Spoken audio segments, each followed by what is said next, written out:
Welcome back to the fifth installment, where I showcase some of the most batshit crazy animals nature cooked up. And today's lineup is no less than hysterical. First up, we got these funny trash pandas. Just looking at them gives you major big-shot Italian mafia boss energy indeed. Now, raccoons can also be rather cute if treated right, but don't get me wrong. These guys can indeed bring some ungodly crackhead energy straight to your face in the blink of an eye. They can be extremely aggressive, and what makes them even more unsettling is that they are considered a high-risk rabies transmitter to humans. And that's one transaction you really don't want to go through, as it could mean the end of life as you know it. The easiest way to know if a particular raccoon has rabies or not is simply by judging how aggressive it is. Also, if it's coming flying into your face at Mach 5, it's safe to assume it probably has something unhealthy going on. Second, we have cats. And I know cats are supposed to be these cute, domesticated pets, but to be honest, they are probably the most feral entities I've included in all of these videos to date. And, if we talk about animals that don't give a shit, house cats are up there with the heckin' ball-biting honey badgers. They will slap pretty much anything looking at them in a remotely funny way. And I really mean anything. Seals, dogs, hecking alligators, and even black bears several times their size can't handle their terrifying aura. I am convinced all cats are secret stand users with powers we mere humans can't even comprehend. But despite being such intimidating animals, they aren't really the sharpest knives in the toolkit. Because their go-to plan of not showing any fear whatsoever backfires pretty hard when meeting truly wild creatures that only view cats as a food option. But most animals really don't want the smoke, considering the return on investment isn't really that great, as they are so small. It's like stepping into the octagon with Mighty Mouse for a packet of flipping noodles.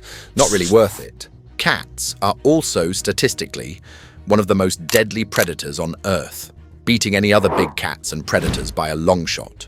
Some nerds even found out that domestic cats have globally contributed to the complete extinction of more than 63 species, including 40 birds, 21 mammals, and 2 reptiles. They are literally extinction-level threats. According to the Smithsonian, outdoor cats annihilate over 4 billion birds and 44 billion mammals every single heckin' year. And that's just in the US. Some of you crazy cat owners might even think it's cute when they bring home dead things to your doorsteps, as you probably view it as a gift of sorts. But in reality, it's not really about affection at all. They do this either to teach you how to hunt, or a little more funnily, they are simply mocking your incompetence when it comes to hunting. Now, that's pretty much all I have on cats for now. Third on the list, we got the common river otters.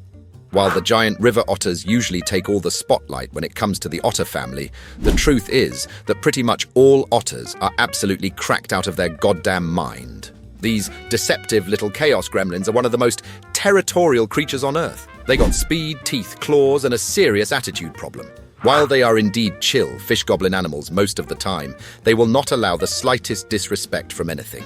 Something this dumbass ape learned the hard way. And what's truly terrifying about otters is that they rarely roll solo. They are pretty much almost always involved in some sort of gang-related activities. So if you piss off one of them, you can be assured that it will probably not be a one-on-one. This monkey probably stretched the ban a little too far until it snapped, and now it's getting a thorough swimming lesson by 10 of them. Otters can also be extremely hostile towards humans, and they won't just warn you. They will do whatever it takes to get you off their turf. Next, we got African porcupines. These are one of the only creatures that are actually capable enough to deal with the tough skin of the batshit crazy ball-biting honey badgers. I've also found a surprising amount of images showcasing porcupines and honey badgers just chilling together, which not a lot of animals can say they can do. But that's not all. This porcupine is not only the largest porcupine, weighing in at 66 pounds, but its quills are over 16 inches long, and they're also barbed, which basically means when they puncture something, they go in easily, but they are extremely hard to remove due to the reverse hooks. This makes them feared by most big predators on the savannah. Hyenas, leopards, cheetahs, even the mighty king of the jungle will have a long night sponsored by deep regret after an encounter with one of these spiky bastards. The only way to actually take them down is to get under them, which in itself is an incredible feat only achievable by a few big cats. But the learning curve is extremely steep, so most attempts end up with the cats being covered with spikes, sometimes leading to a slow, painful death. The fourth animal on our list is the long-tailed macaque. This monkey is on another level when it comes to being an absolute menace to society. These little shits run the most unhinged pickpocket businesses in the world. They operate all over Southeast Asia, as long as there is food or tourists nearby. They'll steal sunglasses, cameras, hats, water, food. Pretty much anything that looks important to you, they will take. But their little criminal empire isn't just built on simple low IQ stealing operations. You see, these damn monkeys have figured out that they can get more for their trouble by holding the stolen goods as hostage. They quite literally hold your stuff for monkey ransom, which almost always includes food. So they will basically just wait until you give them something of value, and in return, you'll get your stuff back. Pretty genius for a monkey if you ask me. Unfortunately, not all of these hairy, unauthorized item collectors hold the same sentiments when it comes to returning the items. Some monkeys have been seen to fake out tourists, basically pretending to give back the stolen item, but attacking or hissing right before handing it over, or even demanding more and more food without giving up the stolen goods. So be careful when dealing with these jungle hustlers. The last creature I want to feature here today is the stinky little delinquent known as the skunk. And if you didn't know, skunks used to actually be members of the infamous mustelid family, housing absolute demons like the wolverine and the ball-biting honey badger.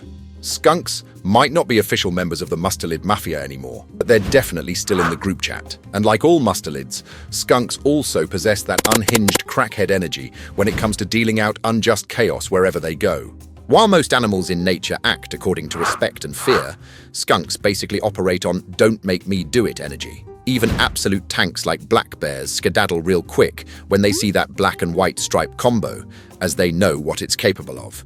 And unaware, younger bears that don't really know better will quickly generate a core memory they will never forget. You see, a skunk's ultimate stink weapon is so ridiculously potent that you could smell it from 3 miles away, and the smell can last for weeks. So skunks don't need size or visual intimidation, as they are pretty much out here open carrying a biological military-grade weapon. Now, before I finish up today's video, I have an honorable mention, namely the triggerfish.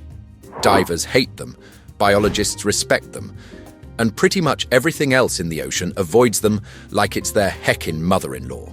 These maniacs only know one thing: bite first, ask questions later. They will attack anything remotely close to their nesting grounds with passion, and that includes us hairless apes. They're fast, angry, and built like a swimming middle finger. If the ocean had a do not approach sign with fins, this would be it. Anyways, that concludes this week's video. If you enjoyed it, then I'm sure you will enjoy some of the others on screen as well.